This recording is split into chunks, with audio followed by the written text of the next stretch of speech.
এই সিজনে তাজা ফুলকপি আর আলুর মেলবন্ধনে তৈরি আজকের এই নিরামিষ রেসিপি আলু ফুলকপির রসা, যা ভাত, রুটি কিংবা লুচি পরোটার সাথে একদম উপযুক্ত। তাহলে চলুন দেখে নিই আজকের এই রেসিপি।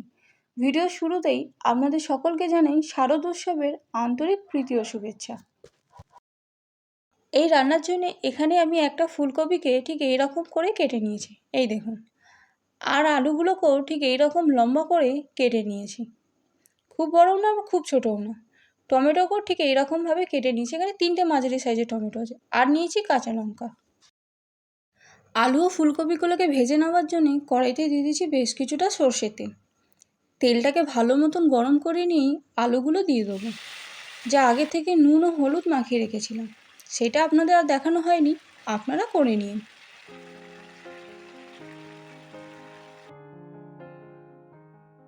আলুগুলোর একদিক ভাজা হয়ে গেছে, এগুলোকে এবার একটু উল্টে পাল্টে নিই। দেখুন, ঠিক এইভাবেই মিডিয়াম টু লো ফ্লেমে আলুগুলোকে আমাদের ভেজে নিতে হবে, না হলে পুড়ে যেতে পারে।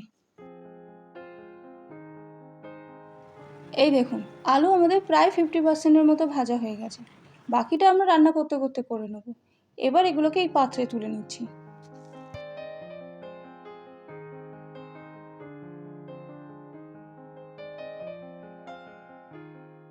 এবার এই আলু ভাজার তেলেই এই ফুলকপিগুলো আমরা ভেজে নেব।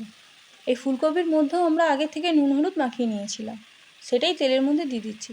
যদিও বা এটা সিজনের প্রথম ফুলকপি, এটাকে না ভাপালেও চলবে। ডাইরেক্ট এরকম কেটে ধুয়ে আমরা তেলে ভেজে নেব। এই দেখুন, ফুলকপিও আমাদের খুব সুন্দর ভাজা হয়ে গেছে। এটাকেও এবার আমরা তুলে নিচ্ছি।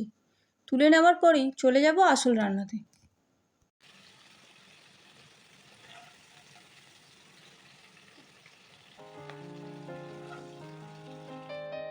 এবার এই কড়াইয়ের মধ্যে দিয়ে দিচ্ছি আরও কিছুটা সর্ষে তেল। তেলটাকে ভালো মতন গরম করে নিয়েই দিয়ে দেবো একটা তেজপাতা ও গোটা গরম মশলা। একটু নাড়াচাড়া করে নিয়েই দিয়ে দেবো আমরা আদা ও কাঁচা লঙ্কা বাটা। এবার এই আদা ও কাঁচা লঙ্কা বাটাকে ফোড়নের সাথে খুব ভালো মতন কষিয়ে নেব। কষিয়ে নেওয়ার পরে দিয়ে দেবো ভেজে রাখা আলু ফুলকপিগুলো।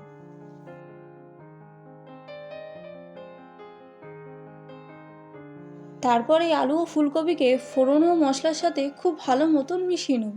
মিশিয়ে নেওয়ার পরেই দিয়ে দেবো কিছু গুঁড়ো মশলা, যেমন 1 চামচ হলুদ গুঁড়ো, 1 চামচ জিরের গুঁড়ো ও 1 চামচ ধনের গুঁড়ো। ঝালের জন্য 1 চামচ লাল লঙ্কার গুঁড়ো ও রঙের জন্য 1 চামচ কাশ্মীরি লঙ্কার গুঁড়ো। এবার এই মশলাগুলো আলু ও ফুলকপির সাথে খুব ভালো মতন মিশিয়ে নেব।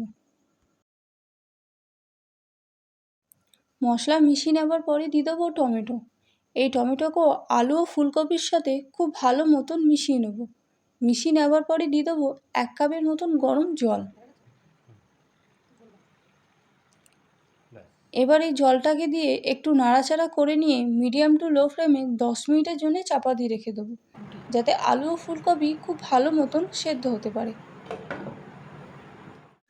ঠিক 10 মিনিট পর এবার দেখে নেব আলু ও ফুলকপির কী পরিস্থিতি। এই দেখুন, আলু ও ফুলকপি থেকে খুব সুন্দর তেল ছেড়ে দিয়েছে। এবার একটু নাড়াচাড়া করে নিয়েই দিয়ে দেবো পরিমাণ মতো নুন। নুনটা প্রথম দিকেই দিলে আগের থেকে জল ছেড়ে দিত, তাই এখন ব্যবহার করছি। আবারও এটাকে নাড়াচাড়া করে নিয়ে 5 মিনিটের মতো মিডিয়াম টু লো ফ্লেমে রেখে দেবো আর একটু সেদ্ধ করে নেওয়ার জন্য।